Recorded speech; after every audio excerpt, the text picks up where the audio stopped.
All right. Hello, everyone. It's Simon here for Elsa Communities. As usual, I'm joined by Martha and Lucas, our amazing community administrators. Say hi, guys. Martha, how you doing? Hi, we're so excited to have everyone back in for our week 5 summit. Yes, week Woo! 5 already. Yes. It's flying by, isn't it? hmm So, Amazing. I'm so glad everyone more is than a here. month now. You were going to say something, Martha. Yeah, it's more than a month now. It's been more than a month, and people have been learning a lot. People have been sending some videos in. It's been a really, really positive experience so far, and I'm hoping that you guys are all enjoying it. We're here for another session, another summit. Lucas, how you doing, man? Yeah, I'm pretty good. Yeah, I'm so happy that after a long weekend, we can have like a small time, sit here together to talk about English lesson. So happy to have that. That's so cool. I agree. I think it's such a unique time in my week on a Friday to gather with you all, just to have a chat, do a bit of English, do a bit of speaking practice as well. So I think it's really, really exciting. All right, let's say hello to our group leaders that are able to join us today. Let's start with Tintin. Do you want to say hi, Tintin? What's up, you guys? What's My up? real name is Cao Sang. Yeah, but my Zoom name is Tintin. Yeah, just my Okay, nickname on Facebook. so it's Mhm. El Sam. You want? Should we call you El Sam? Uh, Cao Sang. You want to write it down for me? Write it down in the Okay, chat so that I can have it correctly. okay. All right. Oh, Chao San. Okay, perfect. Mhm. I'll remember that. Chao San. Okay. I'm sorry about that. Fantastic. Chung Hon, do you want to say hello?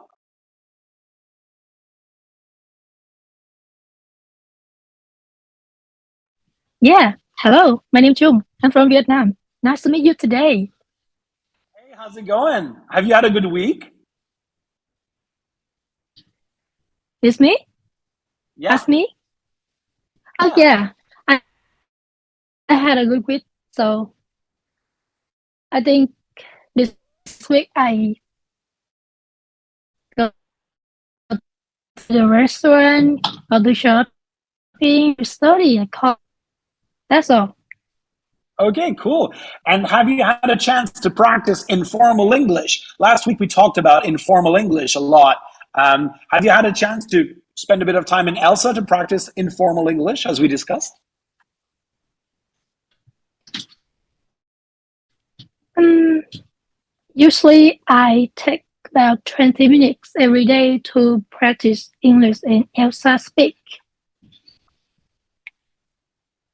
Amazing.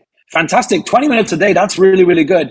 Let's go back to Khao Sang just for a second. Have you had a chance to practice Khao Sang? And how many minutes a day do you practice in Elsa? Little question for you. I have just practiced, idioms in informal English topic, and I usually Cool. practice speaking with Elsa. Is around 20 minutes every day.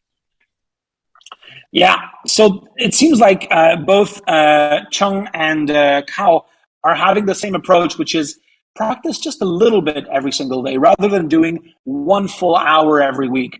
It's better to have consistency and shorter periods of practice for language acquisition in general. So good job, guys. Keep up the good work. Let's ask our friend Richard, how you doing, mate? And also, have you been practicing this week? What have you been practicing? What have you learned about your level of English, about your control of English this week? Okay, it's going well. Yeah, I can see I improve my English because I have so many How, native speaker. They they complain about me. They complain about me. You improve a lot like that. My friend did for they African, complain or they comment? they So when you comment. yeah, they comment because complaining about something means that it's a negative emotion. And I'm sure they Yeah, didn't say that to you saying, "Oh, I'm complaining about your English." I'm sure they commented on the fact yeah, that you've comment. improved your English. Yeah, That's right. All right. So let's complain write the only for distinction a in. net or for non-native speaker because they are jealous about us. they underestimate us. They think they can speak English, so they can get a superior. Oh, I see. Okay, so what you're saying is that sometimes native English speakers or people for whom English is their first language, they feel that like they're superior to others. Is that what you're saying? Yeah, I mean a non-native speaker. They are from Middle Yeah. East. They are from Pakistan, India. They think Okay. they can make the sound like a radio. You hear a radio, they talk like a British pronunciation. They think their English is Uh-huh. cool. Let I tell them see. to sing a song. They couldn't. They just shut up. Okay. So you have some pretty strong opinions about who can and who cannot speak English, and that's okay. Yeah. So you said you've been practicing idioms. So you should be pretty prepared for this week as well. Thomas, is your audio working? Can you hear us?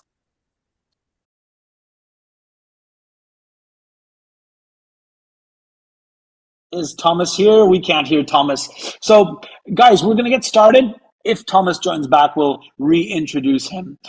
So, a few of you have mentioned that you have practiced this week and that you have been interested in informal English. So, we decided to continue this informal English topic by focusing on a specific area of informal English, and or we call those idioms.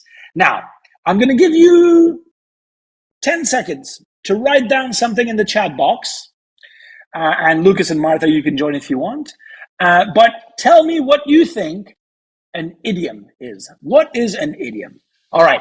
You have 15 seconds to write an answer in the chat box. And go. Do, do, do, do, do, do, do, do, do, do, do, do, do, do,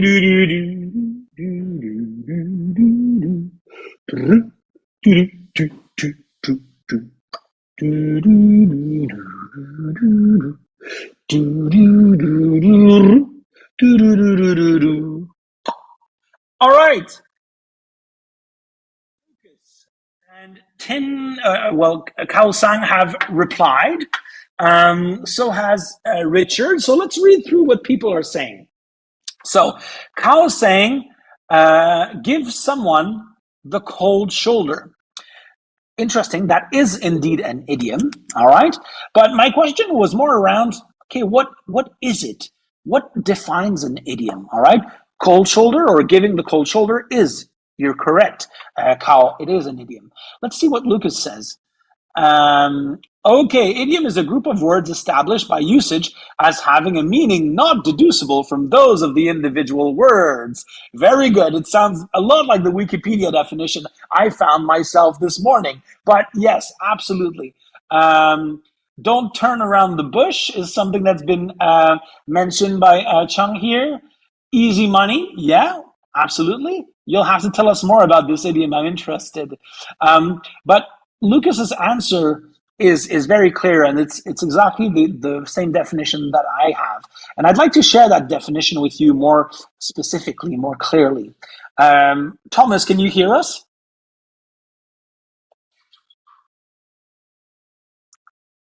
Maybe he can, maybe he cannot. So just while we're here, I just wanted to show you this little slideshow, guys. Very, very quickly. Can you all see this? Yes, So I can see it. Yes. I put a few slides together here just to explain what an idiom is. So connected to the definition that Lucas had, it's very, very close.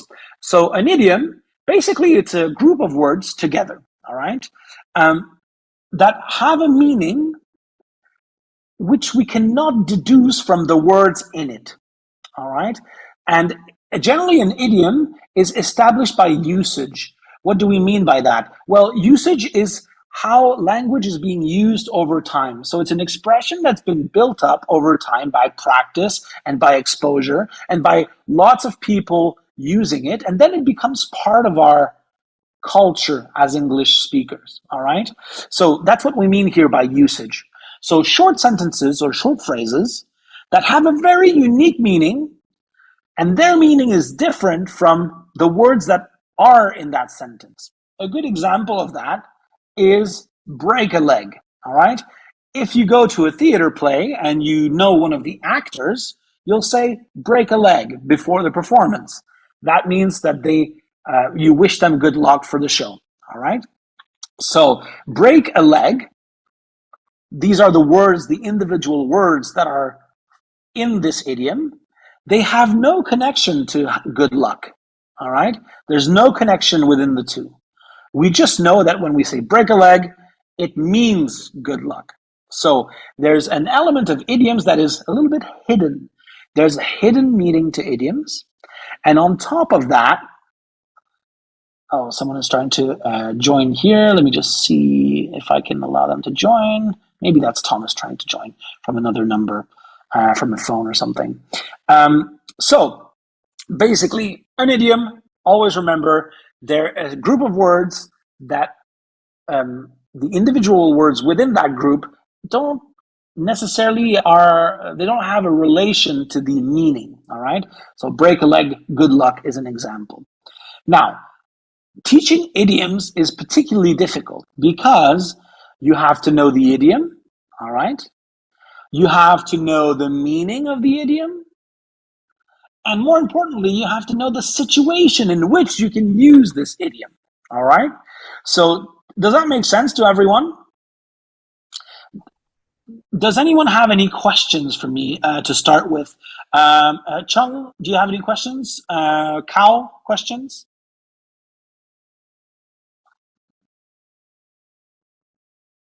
No questions so far. No question. That's good. No questions. So what we're going to do today, we're going to have a look at idioms. In the first half of the session today, I'm going to give you the idioms and I'm going to give you their meaning. And your job is going to have to be to think of situations where we can use these idioms in.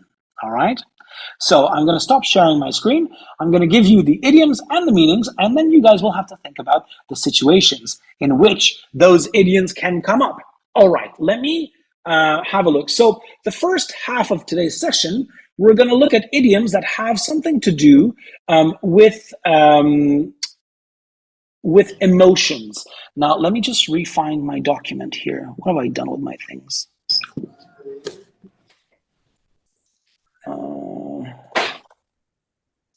Sorry, guys. I just need to find my document. No, that's not that. That's not that. I lost my documents.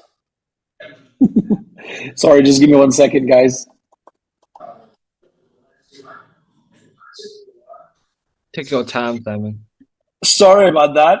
I was looking at my history here and I can't find my document anymore. Okay. Okay, I got it. So, I'm going to give you an idiom and I'm going to also give you its meaning right now. Okay? So, your job is going to be to take 30 seconds and think of a situation where you can use this idiom or this expression. So the first one is to give someone the cold shoulder, all right? And the meaning of that means to ignore them, to ignore someone, all right? Now, you have maybe 30 seconds to think about a situation in which you can use this idiom, all right? Take 30 seconds to think about that.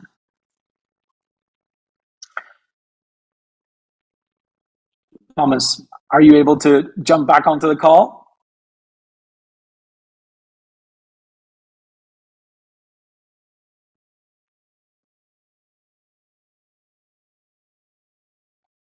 I think he's trying to figure it out. Good man.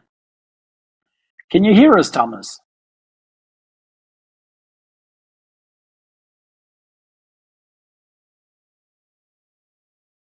All right, 15 more seconds for you guys to get your thoughts around giving the cold shoulder and a situation in which that idiom can be used. Oh, Martha's got a timer. Fantastic. I didn't even know this was possible.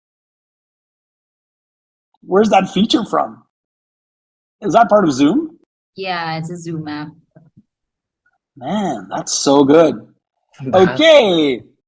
Fantastic. Martha is on top of stuff. I love it. Okay, let's start with Richard. Give me Yeah. an example of a situation where you could use giving the cold shoulder. Okay. Like a band. A band invite his friend Antonio to go to the club, and then Antonio say, "Give someone the cold shoulder." Okay, so you're talking about being in a club, right? Do you mean a dance Yeah. club, a nightclub? Okay. Nightclub. Okay, so talk me through the situation. Who gives the cold shoulder to who here in this situation? Antonio give to Ben. Antonio gives Ben the cold shoulder. All right, these are two characters. And why would Antonio give the cold shoulder to Ben? What's the reason to give the cold shoulder or to ignore someone? What's a possible Okay. reason for that to happen? Because Antonio he has girlfriend. He don't want to go to nightclub with his friend. Oh, it's getting spicy over here. So there's a love triangle going on. Antonio is giving the cold shoulder to Ben because they have an issue with the girlfriend. Yeah, maybe Ben left with his girlfriend or something like that, so he doesn't like him anymore. Oh my God, you should be writing, sitcoms or romantic rom-coms or something like that. We've got one first good example of giving the cold shoulder. You can ignore someone and give them the cold shoulder when you're having friction in your relationship with this person, when you're in disagreement, or when something's happened Yeah. to put you two guys in a way that's disconnected. And often it comes from personal and romantic relationships, right? You could say, I saw her in the street and she gave me the cold shoulder. I don't know what I did to her, for example. All right, Okay. let's ask Chung. What is another situation where you could give the cold shoulder to someone? Okay. My baby usually give me the cold shoulder because every time I call him, she ignored me. That's why I go to the hospital and the doctor give me advice to check up the speech therapy for her.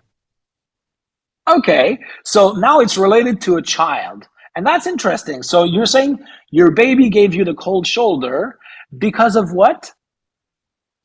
Because every time I call her name, she not answer to me.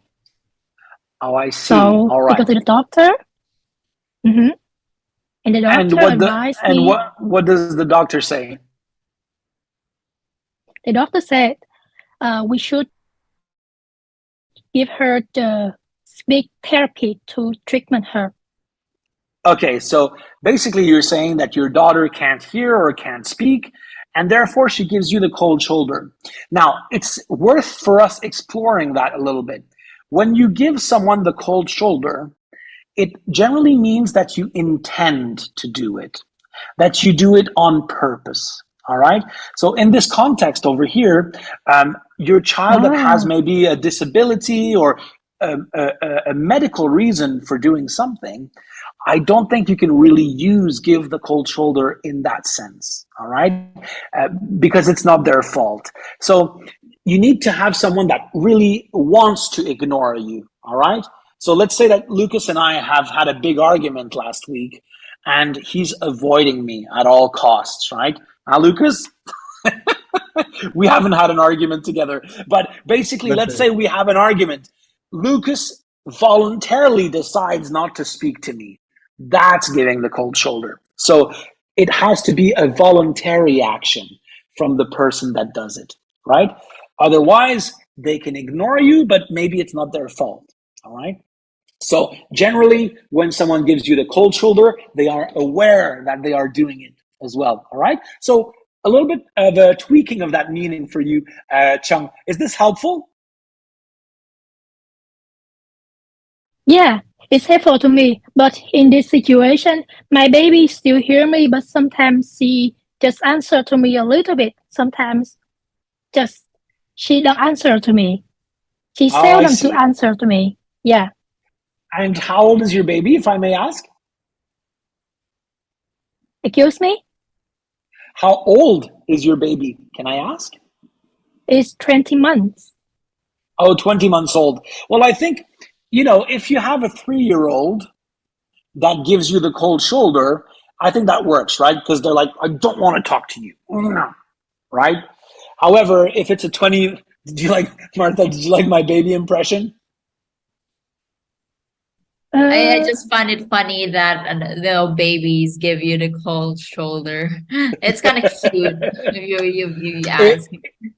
it's kind of cute, but basically, you need to have a little bit of personality when you give someone the cold shoulder. You have to be a little bit older than 20 months, I think.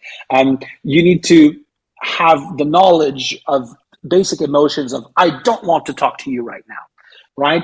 And so I think maybe if you have a 3 or 4-year-old, that would work. I know I have a niece and she's 3, and sometimes she gives her father and her mother the cold shoulder. She does. So there we go. So just a little bit of tweaking of that meaning for you. Let's ask now the question to Kao-san. Kao, what are your thoughts on this? Give us an example of a situation where you could give the cold shoulder to someone. Maybe I will give my classmate a cold shoulder when I fall out with them. Mhm. You will give them the cold shoulder when you follow them? Can you explain that to me a little bit? Mm, we often bicker over some smaller things in my class. So yeah, and then in the next day, we just give each other the cold shoulder. Yes. Mhm. All right. So to bicker is great. Does anyone know what to bicker means?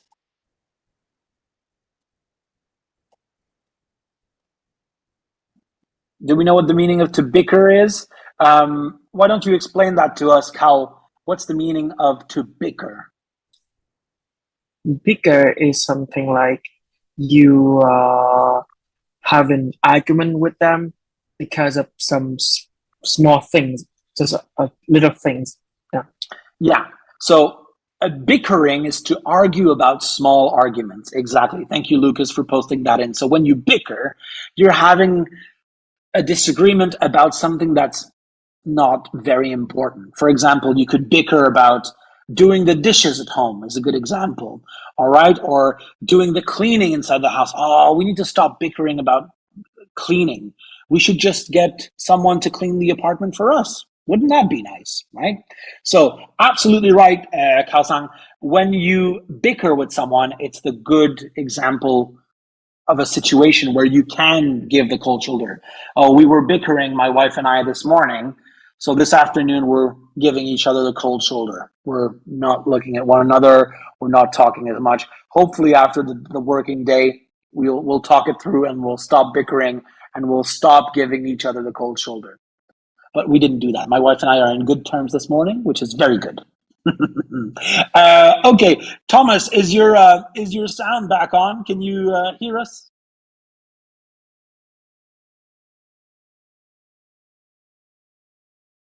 Not sure.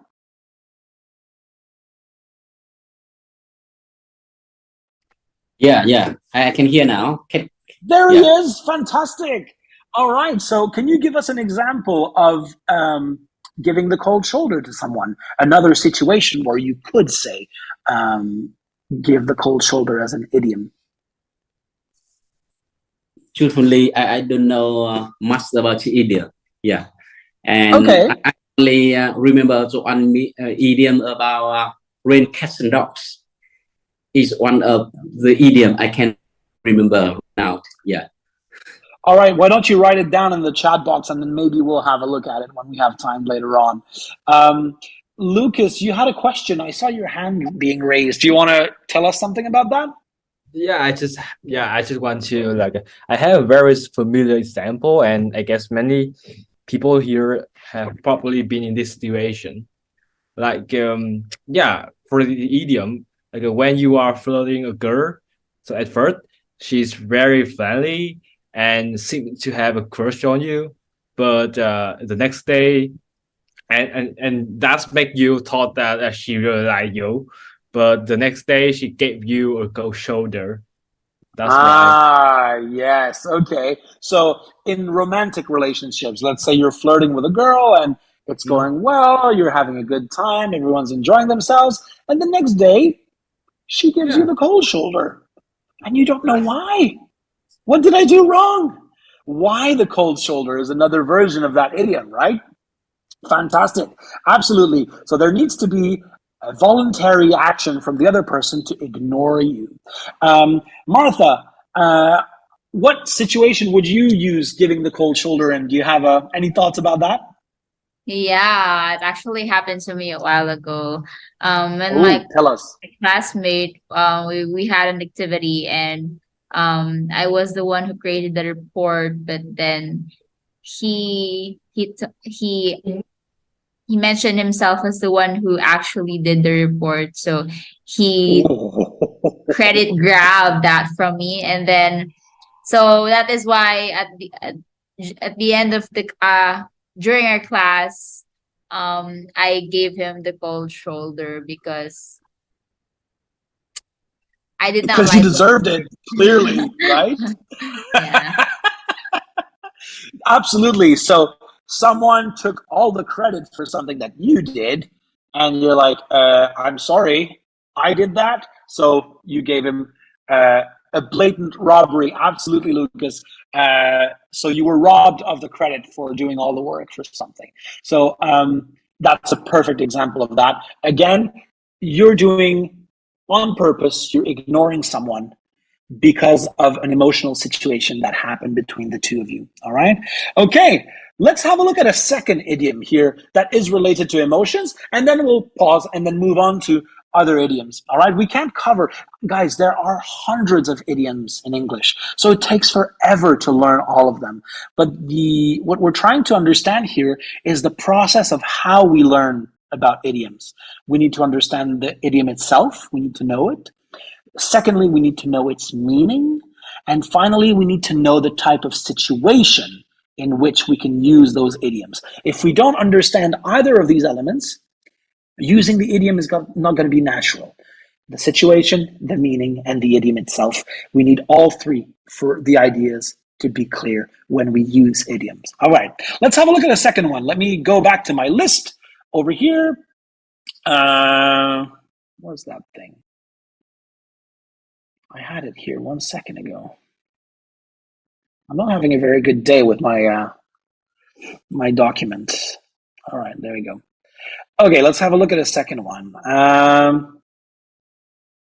That's a good one. Okay. To let the cat out of the bag. To let the cat out of the bag, which means to give away a secret. All right.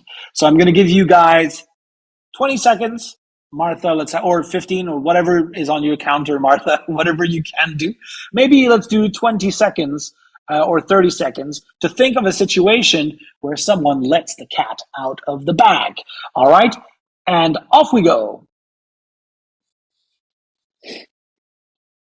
Yeah, 30 seconds is perfect.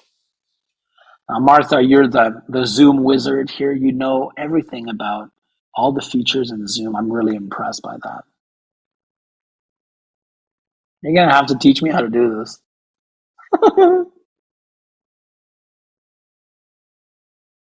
Can't hear you.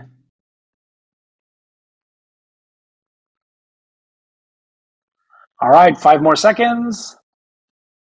All right. To let the cat out of the bag. So, we're giving away a secret. We're telling something for the first time. Why don't we start with, let's start with Martha. Do you have a let the cat out of the bag moment you can think of? Okay. Well, my friend, my classmate again. Well, she's a friend, but she had a crush and she told me about her crush. So I was really excited about that. I'm really happy for her that she's interested in someone. And then because I was so excited, I let the cat out of the bag because while we were talking, I wanted to tease her. So with my other friends. So unfortunately, I did that, but we just laughed it off.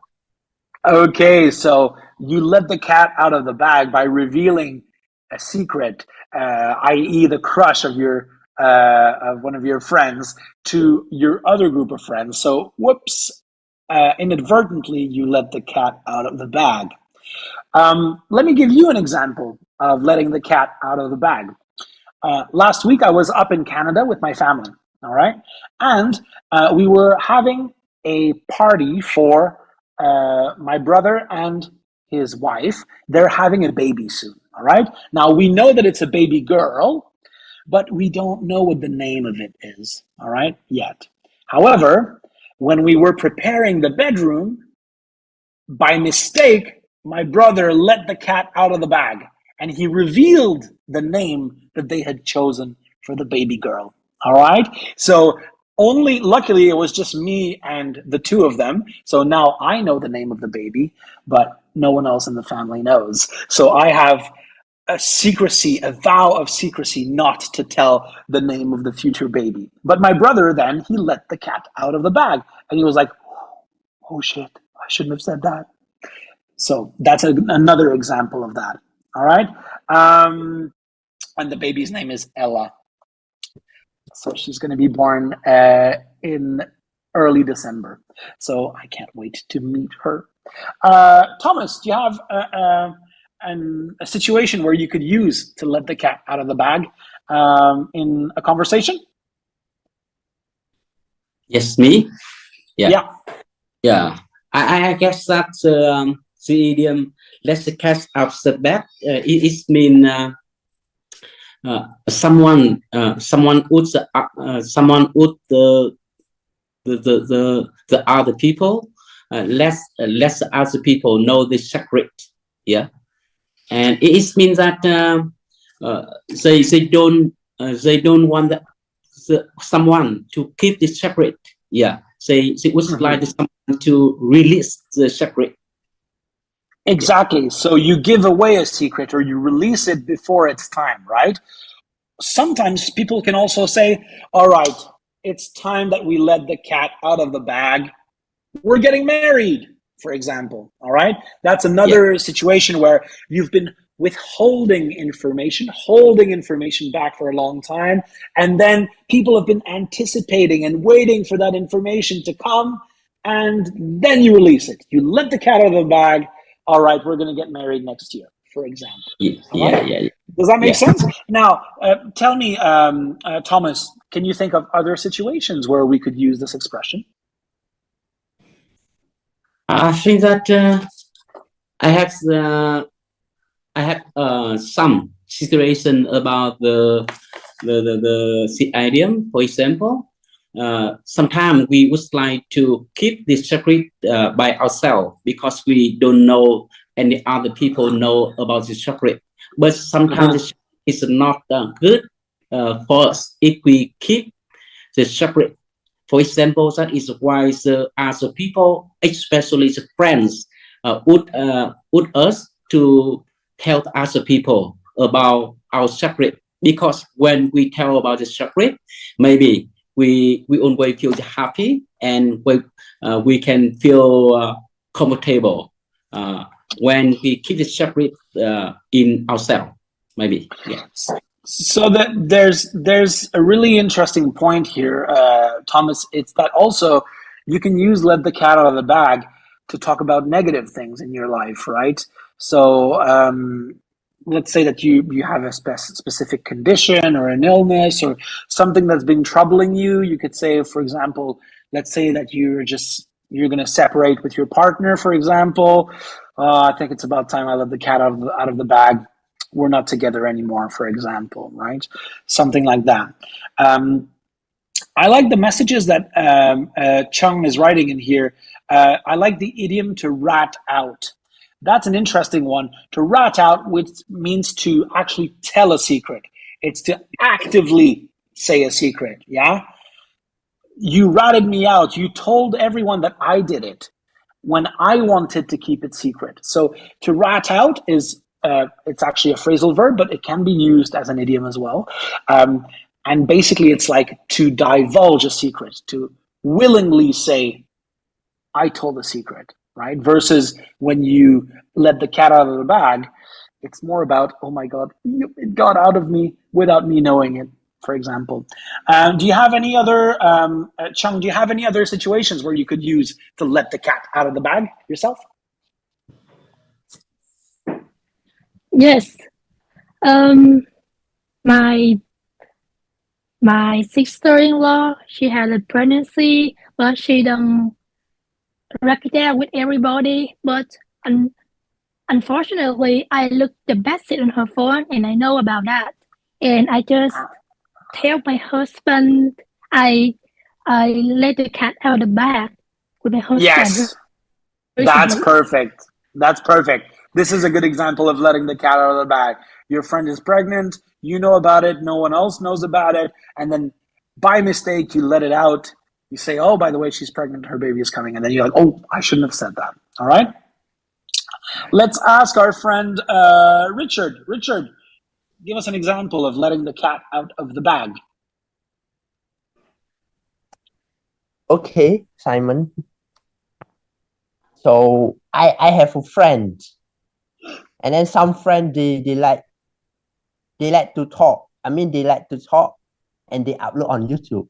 And then I said to them to, you should be careful. This guy, he like to upload on YouTube, and he don't write down your YouTube channel.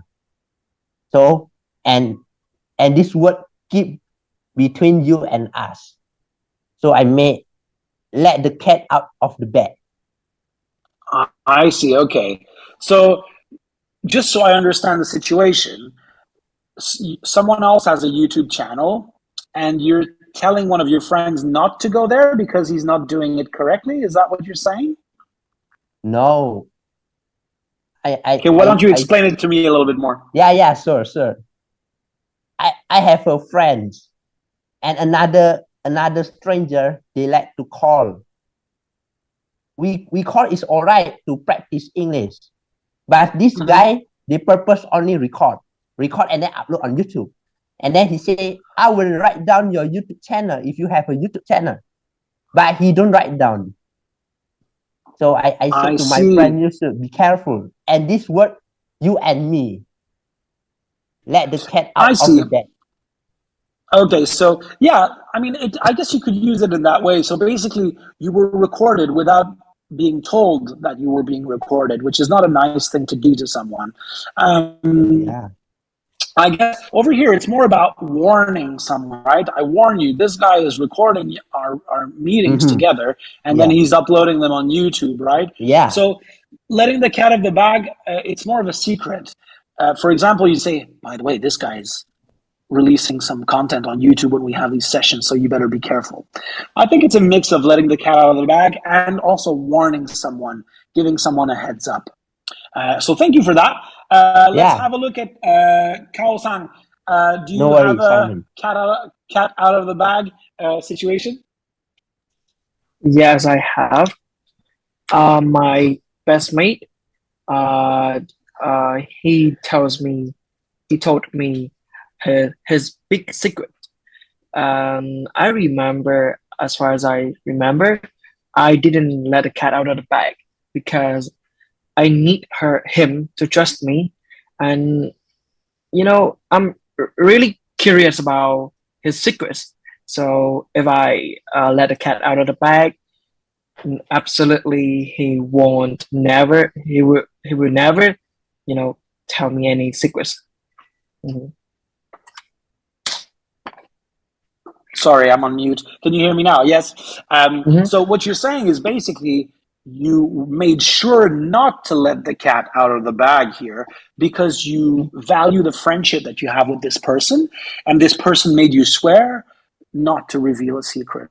And you said, all right, I'm not going to reveal it. Don't worry, I won't let the cat out of the bag. All right. It's interesting how idioms can be used in positive and negative sentences equally as well. So idioms are very flexible. You can use them in various contexts. All right. But what's important is to understand the situations in which those idioms happen. All right. We're at the end of the first half of our session, guys. And we had a look at some idioms, their meaning, and then we tried to imagine some situations when those will happen. So this was part one of our summits today. In part two, we're going to have a look at other idioms that are more related to work, and now our group leaders will have to figure out the meaning of the idiom as well as the type of situations in which it can be used. So hopefully this will yield some pretty funny situations and funny conversations in part two. So this is the end of part one. Please stay tuned. Part two should be on its way very soon. As usual, I'd like to thank Lucas and Martha for all their support in the learning groups, our amazing community intern and administrators. And I'd like to thank all of our group leaders that are attending today. So this was Simon for ELSA Communities. Thank you so much, and see you tuned for part two of the Leader Summit. All right, see you in a bit.